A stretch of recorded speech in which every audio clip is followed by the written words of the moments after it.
Welcome back po muli sa aking YouTube channel na Honeyfar. So ang atin pong bibigyang indikasyon or interpretasyon sa videong ito ay tungkol sa panaginip mo na binaril ka. Ano ba ang ibig sabihin nito? Kaya naman kung bago pa lamang po kayo sa aking YouTube channel na Honeyfar, please like, share, and subscribe. Hit the notification bell na rin po para lagi po kayong updated sa mga kahulugan ng panaginip na aking i-upload. Ang baril ay isang kagamitan ng tao na kung saan limitado lamang ang nakakahawak nito. Ang mga taong may mga responsibility sa lipunan at may authority ay siya lamang nakakagamit nito. Subalit kapag ang baril ay ginamit sa maling paraan, ito ay nagdudulot ng matinding kapighatian at trahedya. Ang pagkakaroon mo ng panaginip tungkol sa binaril ka, yan ang ating bibigyang indikasyon sa videong ito. Kapag nanaginip ka na binaril ka at namatay ka mismo sa panaginip mo, ito ay kahindik-hindik na pangyayari.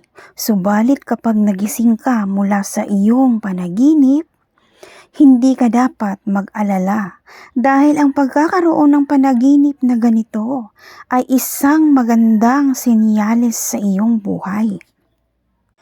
Nangangahulugan ito na namumuhay ka na sa kasalukuyan sa bagong ikaw. Kinalimutan mo na ang dati mong pagkatao, ang dati mong buhay. Mas strong ka na ngayon kesa noon. Natuto ka na sa mga pagkakamali, kaya kaya mo nang gapiin at bigyan ng solusyon ang mga suliranin sa iyong buhay. Kapag nanaginip ka naman na marami kang tama ng bala sa lahat ng parte ng iyong katawan, sinyalis ito na hindi mo na halos kinakaya ang bigat na pinapasan mo sa iyong balikat. Nawawalan ka na ng lakas at pag-asa sa lahat ng aspeto ng iyong buhay.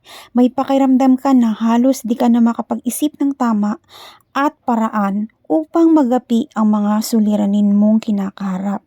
Payo ko lamang, patatagin mo ang iyong sarili sa pamamagitan ng pananalig at pananampalataya at pagtawag sa Diyos na siyang lumikha at nagbigay sa atin ng buhay upang ikaw ay lumakas at magtagumpay. Kapag nanaginip ka naman na umuulan ng bala sa itaas at panay ang iwas mo dahil ikaw nga ang binabaril ng mga balang iyon na nagmumula sa itaas. So ang ibig sabihin po nito, senyalis ito na ang taong pinili mong makasama sa iyong buhay ay may kapangyarihan na pamahalaan ka sa lahat ng bagay. Siya ang nasusunod sa mga desisyon at pagpaplano. Halos wala kang boses upang pigilin siya. Payo ko lamang kung mahal mo naman ang taong ito at hindi mo siya kayang talikuran, dalhin mo si Jesus Christ sa gitna ng inyong pagsasama nang sa gayon ay maiayos niya ang kanyang mga maling pag-uugali nang sa gayon madala mo siya sa maayos na buhay at tahimik. At kapag nanaginip ka naman na may bigla ang bumaril sa iyong likod na hindi mo alam, sinyalis ito at babala ito sa iyo na dapat huwag kang maniniwala sa mga taong bulaan sa iyong paligid. Pagkos paniwalaan mo ang iyong sarili dahil ikaw ang nagdadala ng sarili mong buhay, ikaw ang nagdadala ng sarili mong ikabubuti para rin sa iyo. At kapag nanaginip ka naman na nakikipagbakbakan ka at nakikipagbarilan ka sa giyera, maraming taong sugatan, sinyalis ito sa iyo na dapat mo nang kalimutan ang mga hindi magandang pangyayari sa nakalipas sa iyong buhay. Huwag ka nang mabuhay sa nakaraan. Kalimutan mo ang dalamhati na dulot ng iyong nakalipas bagkus mamuhay ka na dapat sa kasalukuyan na lamang at ayusin mo ang iyong imahe at pagkatao upang makamtan mo ang katahimikan mula sa sakit ng iyong nakaraan upang maging maayos ang iyong buhay at tahimik. At kapag nanaginip ka naman na binaril mo ang isang baboy ramo or kahit anong hayop yan na binaril mo sa panaginip mo, indikasyon ito na mapagtatagumpayan mo ang mga hamon ng suliranin sa iyong buhay. Handa kang mag-isip ng paraan upang talunin ang mga negatibong bagay na nararamdaman mo. Kapag nanaginip ka naman na binaril mo mismo ang iyong sarili sa ulo, senyalis ito na may mga negatibong pangyayari sa iyong buhay na nais mong malampasan. Maaring may mga desisyon kang dapat mong pag-isipang mabuti.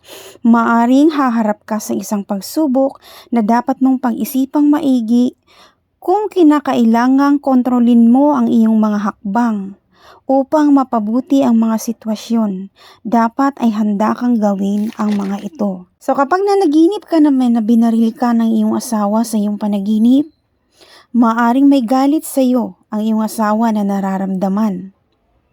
Yan ang nag-uudyok sa kanya upang gumawa siya ng mga bagay na hindi naaayon sa inyong relasyon at hindi nakakabuti sa inyong pagsasama.